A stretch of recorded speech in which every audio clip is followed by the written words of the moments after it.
mācības ir lielākās mikroklases dronu un pretdronu iekārtu mācības, kādas vispār NATO ir.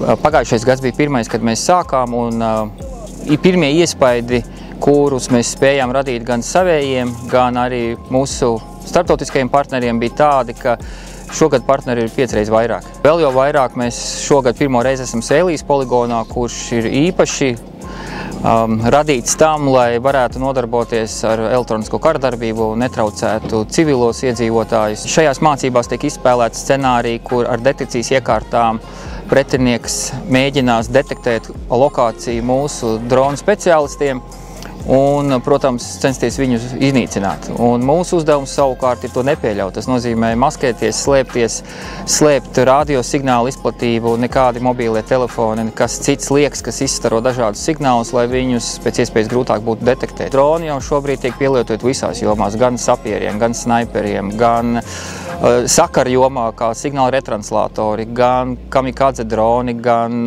artilērijas uguns koriģēšanai. Pilnīgi visās jomās, ja, un katrā jomā ir sava specifika, kas nav vienkārši tikai lidot ar dronu, un tur mums vēl ir diezgan tāls ceļš ejams, bet es domāju, ka mēs sasniegsim un izdarīsim.